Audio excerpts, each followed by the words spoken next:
So once again, thank you for attending, and I will hand it over to Deborah to begin our presentation. Awesome. Thank you so much. Good morning, everybody. Hope everybody is having a great day. What I'm going to actually do is share with you all a PowerPoint presentation. So just give me one moment to share my screen and get that pulled up, and we'll get started.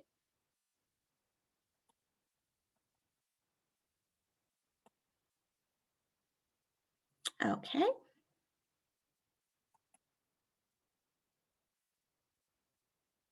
Please let me know if you guys are having any issues seeing or any audio Welcome issues. CSU students, faculty, and staff to the 2021 Virtual WellFest, brought to you today by Cleveland State University's Recreation Center.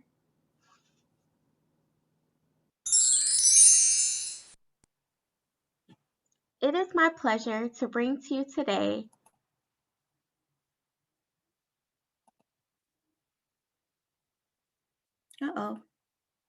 this presentation from the Cleveland State University Counseling Center called True Colors: The Impact of Words and How They Can Heal or Hurt.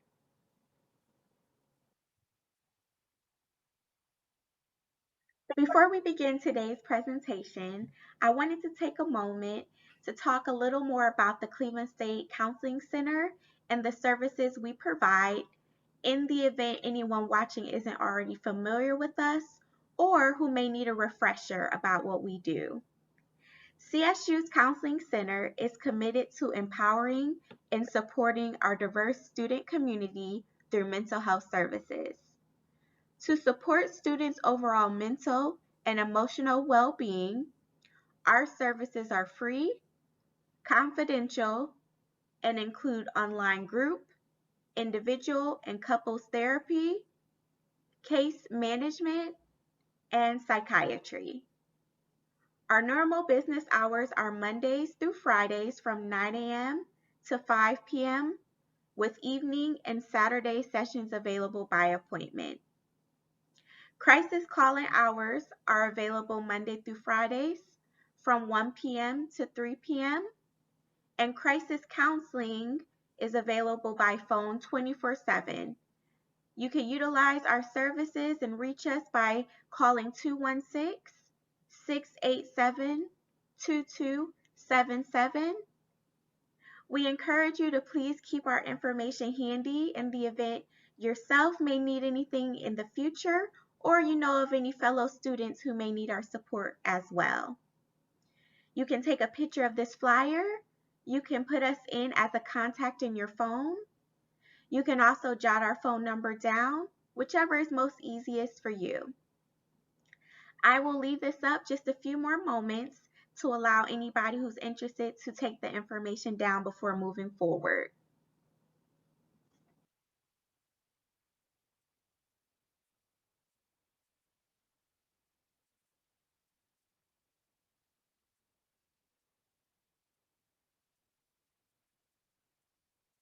Okay, we will now move forward. Next, I'd like to go ahead and briefly introduce myself, just so you guys have a better idea of whose voice is speaking with you today.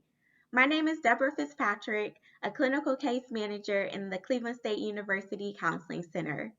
I am a licensed independent social worker with years of experience working with a variety of populations that include youth, adults, and young adults. Although I was only recently hired on as staff in December 2020, I am extremely familiar with CSU as I am also an alumni that attended the university when obtaining both my undergraduate and graduate degrees in social work. I also previously worked on campus for several years as a student worker in the School of Health Sciences and also the Recreation Center. I am extremely excited and honored to again be working on campus, providing support and resources to those in need.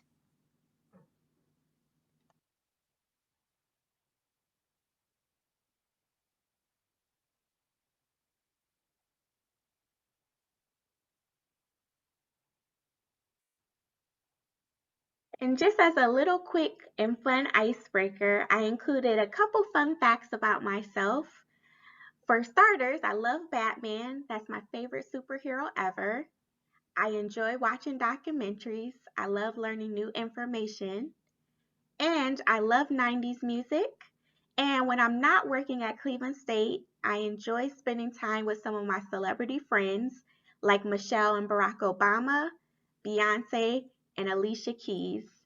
Some people actually think these photos are photoshopped. However, I beg to differ.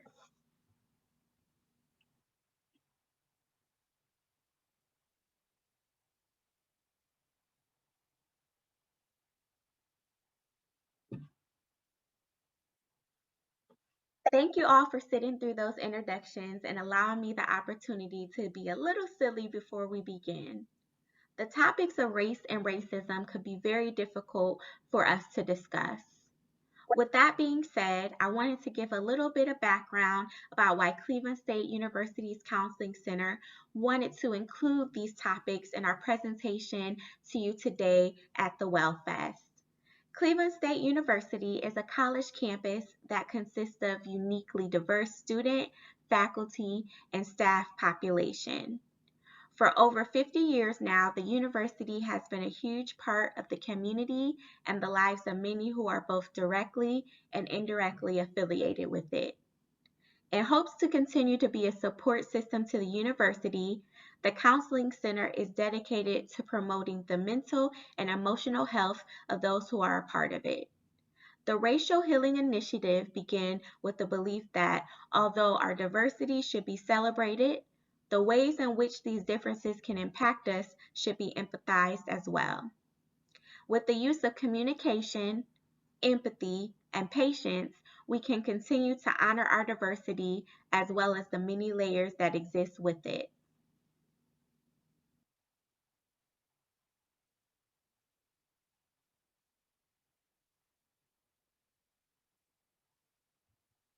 The purpose of this presentation is to discuss the importance of recognizing the impact racial constructs have had on our overall society and continue to have today,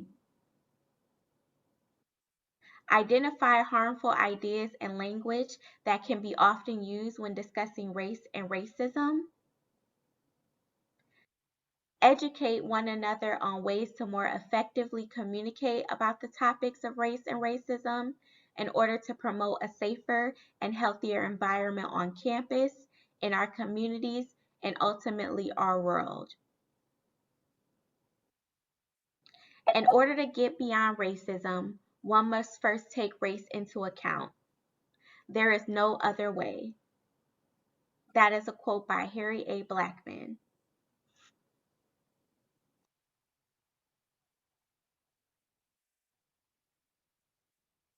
Now let's go ahead and jump right into the deep end of things.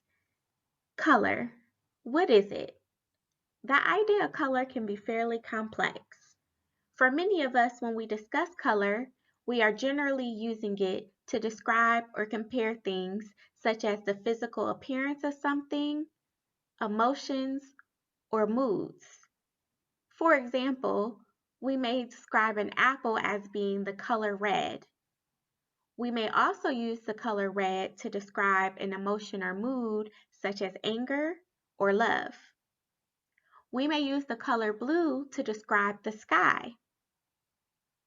We may also use that same color to describe the feeling of sadness or depression.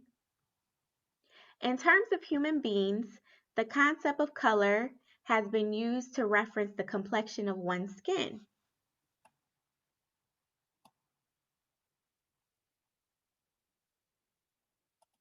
For example, one may say their skin tone is brown, olive, tan, or white. However, the concept of color goes much deeper than just skin tone. The term color is also often used as a part of the social construct of race.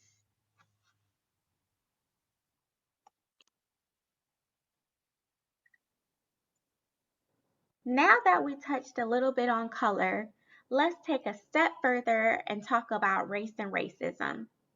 Now, here are some topics that many of us have heard a lot about over our lifetimes. And there are many different definitions and ideas that exist about the two terms. However, for the purposes of this presentation, I just included two different quotes from some articles that I reviewed on the topics, just to give us a little more context as we go through our topic for today. The first quote is from an article on the sociology of racism. Within the article, it states, racism cannot be defined without first defining race. Among social scientists, race is generally understood as a social construct. Although biologically meaningless when applied to humans, physical differences such as skin color have no natural association with group differences in ability or behavior. Race, nevertheless, has tremendous significance in structuring social reality. The second quote is actually from an article from Psychology Today on race and color. In that article, it states the terms black and white in reference to skin color only became more common with colonial expansion and the increasing exploitation of slaves. Early Americans referred to themselves as white as a way to emphasize their freedom. From the beginning, these terms were tied to an imbalance of power. The reason I wanted to include these two particular quotes is because I felt they demonstrated the fact that race, color, and racism do go hand in hand. It is essential for us to understand these things as it relates to our history and present state in our country.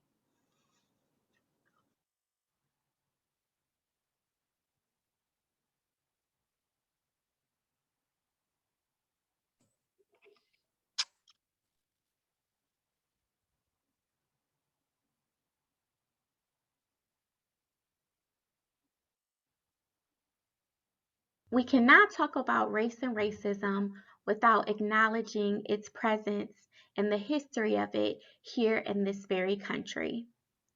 Unfortunately, the history of racism in America is one that has been extremely dark, deep, and devastating. Although there have been many positive steps the country has taken in the last few centuries in efforts to combat racism, the history of it is one that has proven to have lasting effects.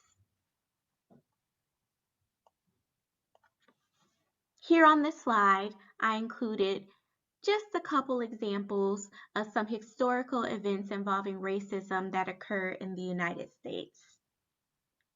There are many, many other examples, too many to cover in the limited time that we have.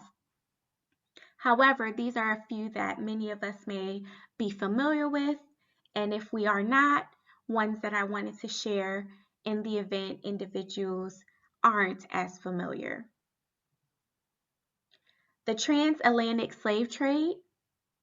To summarize, this was the transport of African people who were kidnapped and enslaved by slave traders, primarily to America from around the 15th through the 19th centuries. The Trail of Tears. This, in summary, was the United States implementation of the Indian Removal Act in 1830 that led to forced mass relocation of Native Americans from their lands. Jim Crow laws. These were laws that legalized racial segregation from around post-Civil War times to 1968. I cannot even begin to say how these events alone impacted the United States and those within it. People of color primarily have been the targets of racism. It is very unfortunate that our history has included events such as these. However, in order to heal from them, we cannot hide from them. We have to acknowledge their existence.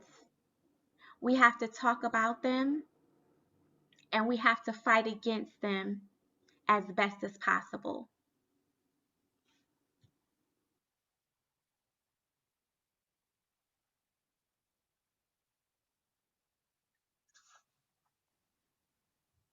Now we will pause here for a little discussion. Here are some ideas and language about race and racism. The question on the table is as follows. Have you ever yourself said any of these things, or has someone say them to you? Racism doesn't exist anymore. I'm not racist. I have plenty of Black friends.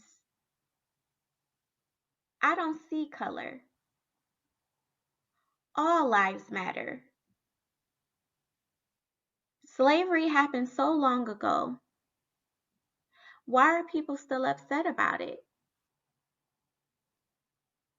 Regardless of what your answer may have been to the following question, whether it was yes, no, or maybe a mixture of the two, I want us all to consider this next question here. Do your words hurt or heal? When discussing sensitive topics such as racism, it is very important that we're mindful of the use of words and language in the communications surrounding these topics. Some words may be very harmful to an individual experiencing racism. For example, I don't see color can give someone the impression that an individual does not see the struggles that their skin color and race have caused them. The term I don't see color can make an individual feel as though that person is disregarding their experiences as a person of color and their experiences as being an oppressed person in this country. Even though the person saying it may just be wanting to simply express the fact that they themselves do not discriminate against people based on color, and they themselves are loving and open and supportive to all people despite color, cultural background, etc. This is something to keep in mind because we do want in our discussion regarding racism to be healing to one another. We want to make sure that all parties can understand one another better and also can support one another better as we work to fight against racism and also other issues that we may be facing as people.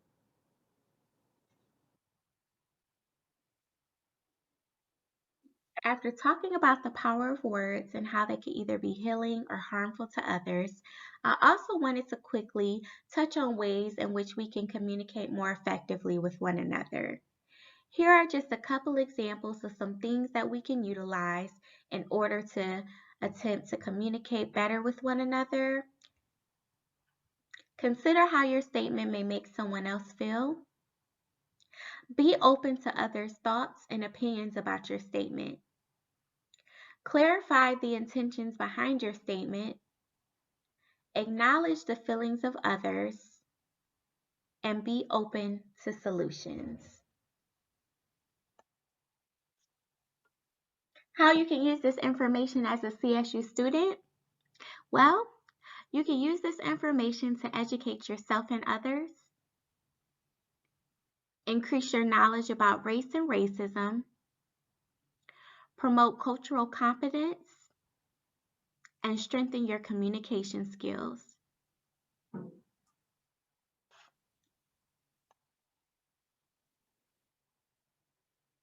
As a part of the Racial Healing Initiative, the Counseling Center wanted to provide students access to additional resources and information on racism in the event that they are interested. In order to access this information, you can visit the Counseling Center's homepage. Next to the red arrow, I provided the web address to reach the homepage. It's csuohio.edu/counseling center/counseling center. You can also access the Counseling Center homepage by using the A through Z index on csuohio.edu's homepage. When you arrive to the Counseling Center's homepage, under Counseling Center Quick Links on the side is where you can see the links regarding racism that are provided. Countering Racism with Love, Support, and Dialogue discussions are discussions led by two facilitators that allow students to talk about racism, talk about coping with racism, and also talk about racial healing as well. We also have links for additional internet resources and coping information when encountering racism. You can feel free to check those links out as well. They provide different articles, different books, and things of that nature that students can review if they are interested again in more information on racism and how to cope with it. You can also feel free to reach us at the Counseling Center by dialing our main office number, which is listed here on the webpage as well. That number is 216-687-2277.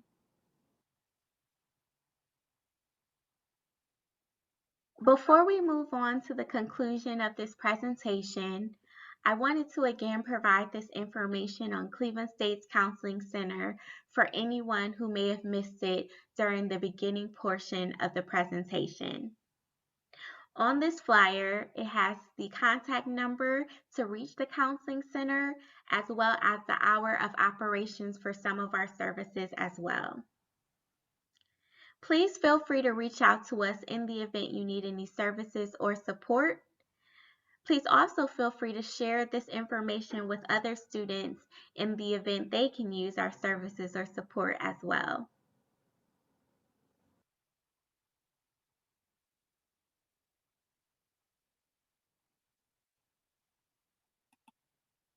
In conclusion, it's important for us as a society to see each other for who we are inside and out. It is also important for us to be empathetic to one another's histories as well as the present struggles that we each may have. Our world is full of beauty. It's just that most people can't see it. Take a moment to live your life and take in all the colors of our world. I know some of the things we discussed today may have been a little uncomfortable for some.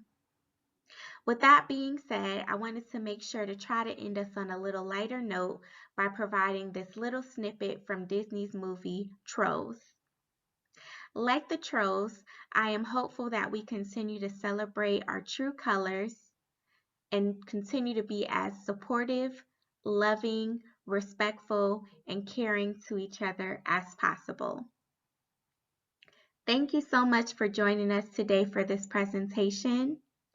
Thank you, Cleveland State Recreation Center, for allowing us in the Counseling Center to be a part of the WellFest and have this time to engage with students.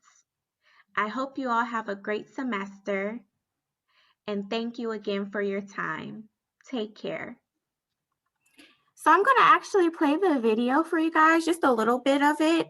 And then actually afterwards, we're going to do a question and answer portion.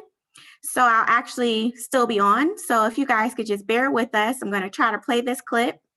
It may play a commercial first because it may make me go to YouTube. So forgive me for that. But once that part is out the way, then we could go ahead and get to the question and answer piece.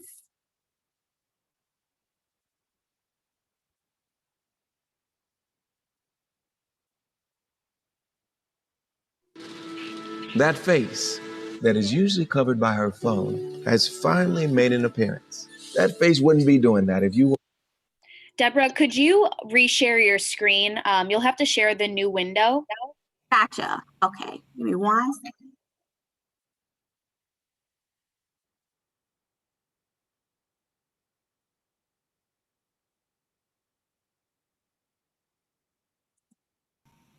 Don't be Can you guys see it now? Awesome. Yeah.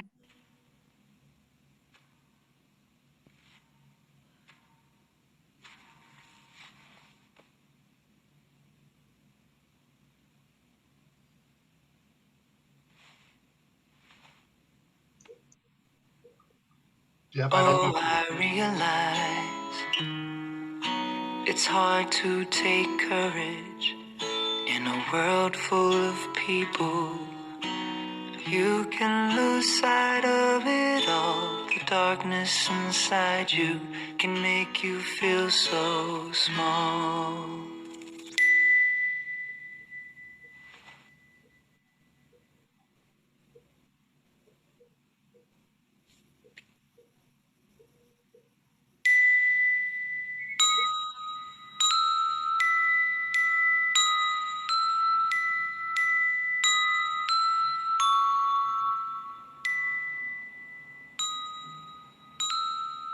What are you doing? The king is waiting. Get those trolls up there! Sorry, Chef. Oh, you are sorry.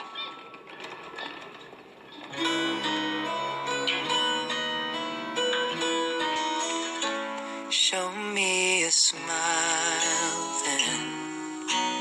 Don't be unhappy. Can't remember when last saw you laughing. This world makes you crazy, and you've taken all you can bear. Just call me up, 'cause I will always be there. And I see your true colors shining through. I see your true colors, and that's why I love you.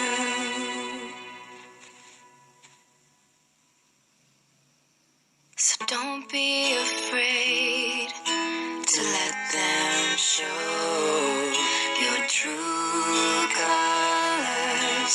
True colors are beautiful. I see your true colors shining through. I see your true colors. That's why I love you. So don't be afraid to let them show your true colors. True colors are beautiful. Like a rainbow. Oh, like a rainbow.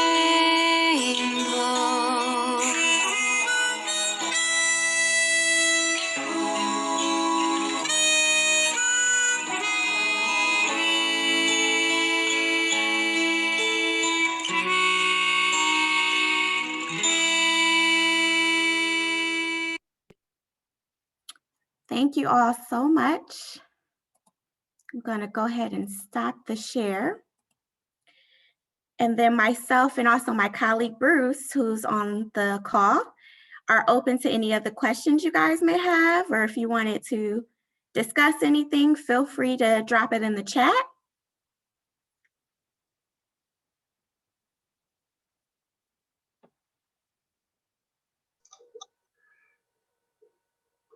At this point, you can also unmute your audio and share if you'd like as well. Can I ask a more like personal question? I was just wondering what got you into social work? Oh yeah, absolutely. And I'm so sorry, I didn't see who may have said that. If I could just get your first name. Yeah, Alexandra. Alexandra. Well, good morning, Alexandra. So honestly, with social work, I had a connection with it most of my life. I've experienced social workers and always felt it was a very unique and meaningful job.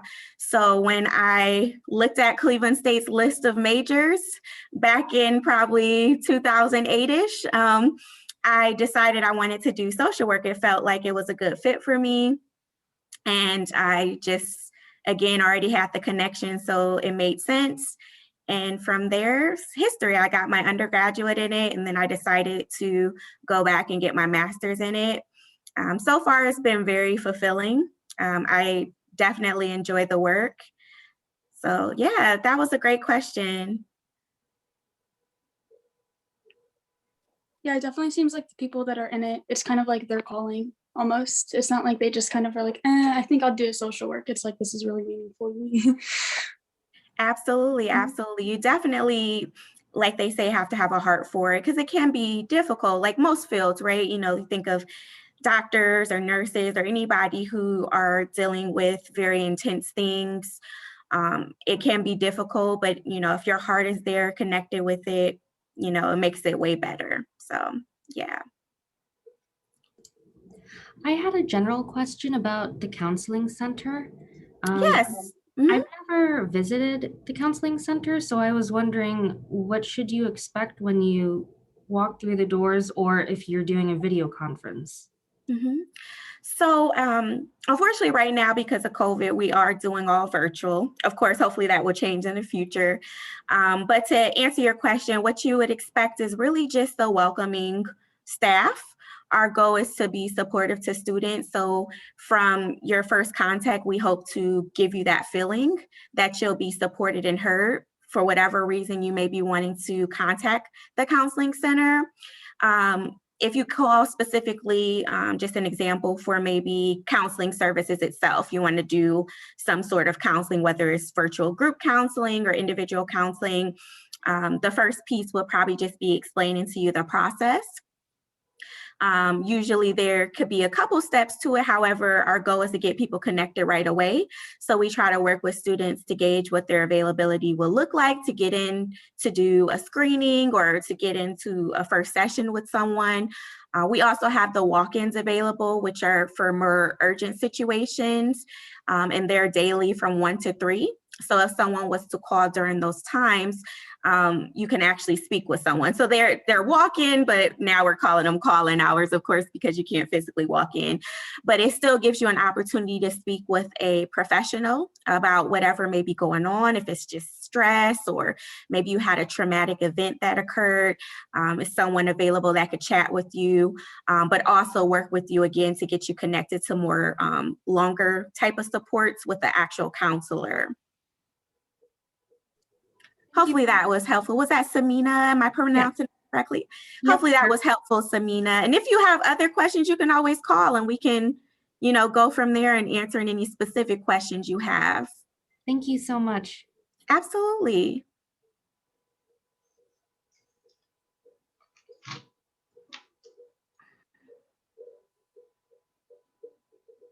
Anyone else have any questions about the counseling center or any services that we provide? Hi, Deborah. This is Matt. Hi, Matt. I was curious if you had any recommended resources, books, or websites, or anything that you recommend related to race and racism when you have people who come to you and ask questions or have encountered an issue. Mm-hmm. So, of course, more broadly on the website, and I don't know if it would be helpful maybe to reshare that piece on the slide there. There is a list of resources, books and articles, things of that nature. But just me personally, myself, right now I'm reading books. Medical Apartheid is one of them. I think that's really helpful, especially as someone working in the health profession, to understand how racism can impact people's relationship with medical providers. So it's books like that to kind of make those type of connections. There's a number of things, but I'm going to actually try to reshare with you guys that piece here.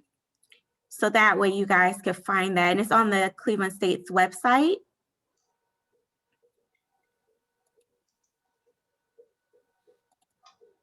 All right, can you guys see that? Or should I make it bigger for you guys?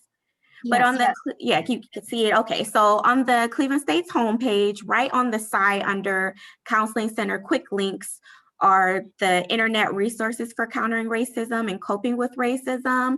And under those two links are various resources. So it has information on certain books people can read, different articles you can review, just to kind of get a better sense of how to cope with racism or what racism may consist of for some people.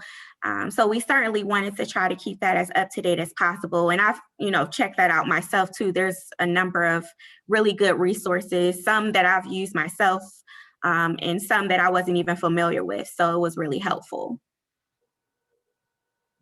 Deb, I could share that actual page if you'd like. Yeah, that would be great. I'm gonna stop Okay. sharing.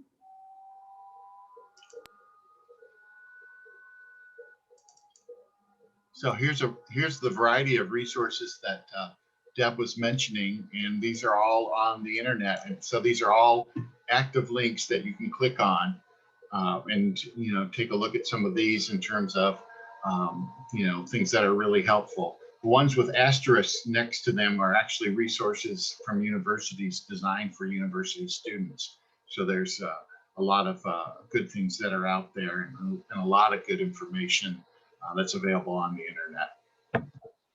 I might also mention a little bit, put in a plug for another resource that we have in terms of coping with racism. And this is something that is, we give credit to the University of California, Santa Cruz, but for people that are actually experiencing racism and discrimination, there's a number of considerations that people might consider in terms of how to cope with that and how to get support and be empowered. And then on the second page of that, it's the PDF, there's support for allies, people who want to address racism and discrimination as an ally. And so that's available. And then one other thing on those three tabs that Deb mentioned is the Countering Racism with Love, Support, and Dialogue. And that's a discussion that Black Studies professor Donna White and myself co-facilitate every Tuesday at 5 o'clock. And so we provide a really supportive space for people to talk about a variety of things around race and racism. And students have some really great ideas, and it's really a great place. And it's also a place for healing to take place if people have experienced racism or other kinds of race-related oppression. And so to be a part of that, it's real easy. If you're a CSU student, just email me your student ID number and your email then that you want a link for the meeting, and I'd be happy to send it to you.